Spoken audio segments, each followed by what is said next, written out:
안녕하세요. 평범한 러너의 평범한 러닝 생활입니다.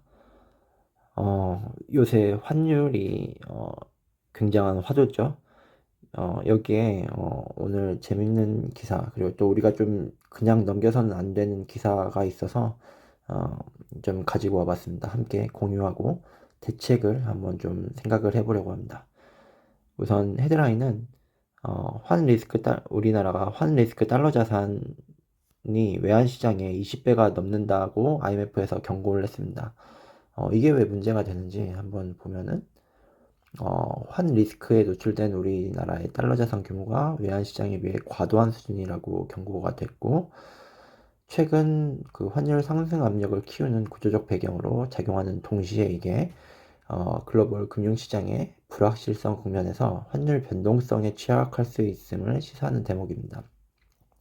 18일 IMF의 글로벌 금융안정 보고서를 보면 우리나라는 외환시장 규모에 비해 달러 자산 환 노출 비중이 상당히 큰 국가로 분류됐습니다. 지난해 10월 발간한 보고서에서 외환시장 대비 환 노출 달러 자산 지표에서 이 지표는 각국의 외환시장의 환율 변동 충격을 얼마나 흡수할 수 있는지 가늠하는 구조적인 척도로 활용이 됩니다. 보고서에 따르면 우리나라는 환 노출 달러 자산이 외환 시장의 거래량의 25배 안팎에 달하는 것으로 나타냈고, 이게 다른 나라 비교하면은 홍콩, 케이만제도 제외하고 캐나다, 노르웨이 등과 비슷한 수준인데, 노르웨이도 국부 펀드를 중심으로 해외 투자가 많은 국가로 꼽힙니다. 외환 시장 대비 환 노출 달러 자산 배율이 가장 높은 국가는 대만으로 약 45배에 달했는데, 대만의 달러 자산 규모가 우리나라랑 비슷한데 외환시장 규모가 작다 보니 상대적으로 높게 나타났습니다. 그리고 절대적인 자산 규모만 놓고 보면 일본이 가장 크지만 일본은 외환시장 규모 역시 커서 배율은 20배를 밑도는 것으로 분석이 됐습니다. 어쨌든 모든 매체에서 말했듯이 2026년 우리나라는 유례없는 확장 재정의 시대를 지내고 있습니다. 나라 돈이 풀리고 M2 통화량 계속 늘어나는데 어, 그 덕분에 이제 원화 가치가 똥값이 되고 있습니다. 그래서 얼핏 보면은 이 IMF가 던진 20배 경고를 두고 의견이 분분합니다. 갑자기 이런 뉴스가 나온 게 정부가 어쨌든 이게 위험이 있으니까 개인의 해외 자산을 좀 끌어들이려는 어떤 미끼처럼 던진 뉴스 아닐까? 라고 맨 처음에 저는 생각이 들었습니다. 어, 근데 자세히 풀어보니 어쨌든 그것도 뭐 영향이 있긴 한데 실제 어떤 좀 우리가 생각해봐야 될 점은 따로 있었던 것 같습니다. 먼저 뉴스 내용을 조금 더 자세히 살펴보면 이 20배 이상이라는 수치는 우리가 이미 뭐 해지해둔 금액이 아니라 우리나라가 가진 달러 자산이 전체 규모가 국내 외환 시장, 그러니까 우리 보유량의 20배를 넘었다는 뜻입니다. 쉽게 말해서 우리가 해외 주식과 채권에 뿌려놓은 돈이 우리 집 앞 환전소 규모에 비해 너무 커졌다는 겁니다. 평소엔 문제가 없는데 갑자기 원화로 모두 바꾸려고 하거나 혹은 이제 환해지를 하려고 하는 순간이 오면 그 좁은 문은 순식간에 터져버린다는 것입니다. 그래서 결국에 지금 우리나라 시장에는 두 가지 서로 다른 리스크가 충돌하고 있습니다. 첫째로는 이제 우리가 흔히 느끼는 원화 가치 하락의 공포이고 728조 원의 확장 재정 그리고 계속 늘어나는 통화량, 경제학적으로 돈이 흔해지는 중이고 가치가 떨어지는 중입니다. 어, 원화가 녹아내린다는 여러분의 이제 생각 그리고 우리의 생각은 매우 합리적인데 이 관점에서 보면은 달러 자산을 계속 들고 있는 게 정답이죠. 근데 이제 IMF가 경고하는 시스템의 붕괴도 같이 존재하고 있는 겁니다. IMF는 원화 가치가 장기적으로 어떨지는 말하진 않았는데, 어, 다만 사건이 터졌을 때, 그 좁은 문 때문에 병목 현상이 나타날 수 있고 사고가 날 수 있다는 겁니다. 그래서 변동성과 유동성을 경고하는 겁니다. 그래서 만약 원화 가치가 장기적으로 하락한다면 위기 시에 사람들은 달러를 더 사려고 할까요? 아니면은 원화로 바꾸려고 할까요? 보통은 이제 우리 지금 생각 같아서는 달러를 쥐고 있으려고 하겠지만 어떤 위기에서 기관들은 또 동시다발적으로 환해지가 발동이 되면은 시장은 우리 예상과 정반대로 움직일 수 있습니다. 원화 가치가 녹아내리는 와중에 위기의 순간에만 환율이 비정상적으로 폭락하면서 시장을 마비시키는 역설적인 상황이 올 수 있다는 게 IMF의 기술적인 지적입니다. 그래서 이 변동성이 커진다는 위험이 있는 겁니다.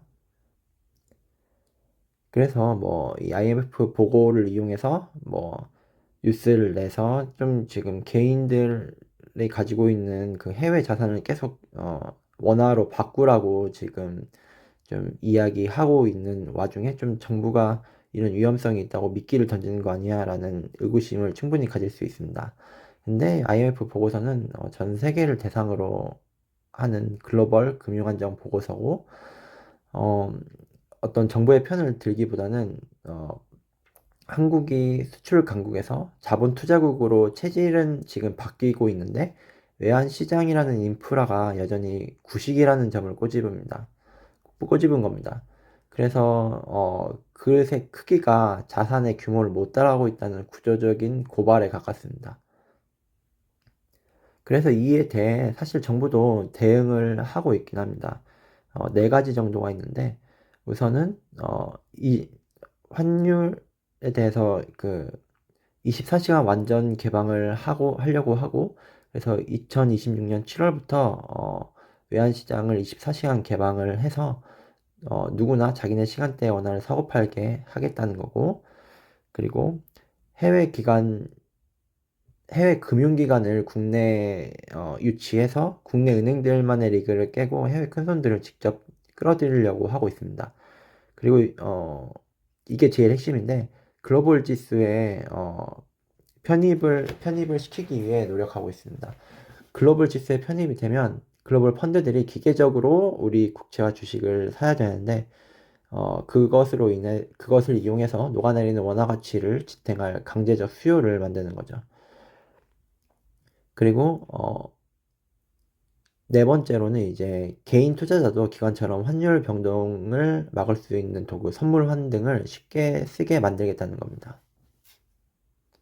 여기서 저는 한 가지 의문이 들었던 게 이런 글로벌 지수에 편입이 된다는 게 우리 원화가 달러나 엔화 같은 어떤 기축통화가 되는 건가 하는 생각이 들었습니다. 근데 이게 같은 뜻은 아니고 어, 단지 이제 외국인들이 들어와서 놀기 편한 어떤 세련된 놀이터, 우리 어, 좀 더 선진화된 금융시장이 된다는 것에 불과합니다.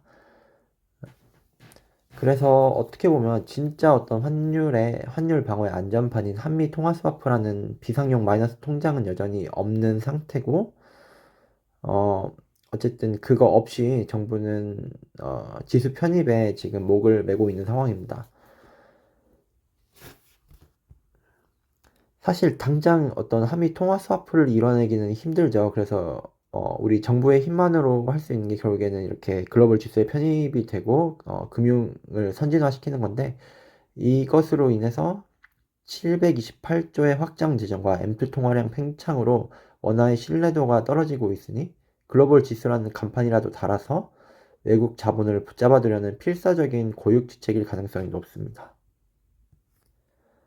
그런데 우리는 외국의 금융들이 우리나라에 들어오는 것에 약간의 거부감이 있는 건 사실입니다. 우리는 우리나라 그 IMF 금융위기를 기억하고 있습니다. 결국에 문을 열어준다는 건 외국 자본이 쉽게 들어오는 만큼 쉽게 나갈 수 있다는 뜻이기도 합니다. 그래서 국민들이 느끼는 공포는 어떻게 보면 우리 자산이 위기 때 그러니까 우리 개인의 자산들이 국가 위기 때 국가 시스템을 방어하는 방패로 쓰이는 건 아닐까라는 불신이 생길 수 있죠. 그래서 정부가 시장 개방의 어떤 부작용보다 선진국 지수라는 장밋빛 성과만 강조하는 건 어쩌면 풀린 돈의 힘을 풀린 돈 때문에 환율이 치솟는 것을 막기 위해 어떻게 보면 우리의 해외 자산과 외국인 자금을 억지로 묶어두려는 시도일지도 모릅니다. 결국에 중요한 거는 이런 혼란의 시기에 우리가 어떻게 대응을 해야 되는 건지 아는 겁니다. 그래서 결국에 제가 생각하는 좀 생존 전략을 좀 말씀드리면, 이건 정답은 아닙니다. 우선은 장기적인 원화가치 하락을 방어하기 위해 환 노출 상품에 한 70에서 80% 정도 투자를 하는 겁니다. 그리고 단기적인 어떤 시스템 리스크 방어를 위해 어떤 국내 자산이라든지 환 해지가 되는 그런 자산의 한 20에서 30% 정도를 투자하는 이런 분배 전략으로 좀 여러 가지 가능성을 좀 대비할 수 있을 것 같습니다. 그리고 여기에 이제 어떤 부동산 같은 실물 자산을 추가하면은 제일 좋고, 그 중에서도 제일 좋은 거는 뭐 서울 아파트겠죠. 그 정도로 뭐 일단은 개인이 할 수 있는 정도는 똘똘한 한 채를 가지고 있는 거. 그리고 어떤 달러 인컴을 벌 수 있는 배당 자산의 조화가 있다면은 훨씬 더 나을 수 있죠. 그리고 어떻게 보면은 국내 자산이 나 환해지 하는 게 좀 못 믿었다 하면은 여기서 한 10% 정도는 금이나 코인 시장에 좀 어, 자산을 배분해 놓는 것도 충분히 방법이 될 수 있습니다. 네, 어쨌든 지금 여러 가지 혼란의 시기에 있어서 우리 자산을 잘 지켜야 되는 시기인 거는 맞는 것 같습니다. 그래서 오늘 내용이 여러분의 어떤 자산을 지키는데 도움이 됐으면 하고, 어, 다음에 또 뵙도록 하겠습니다. 평범한 러너의 평범한 러닝 생활이었습니다. 감사합니다.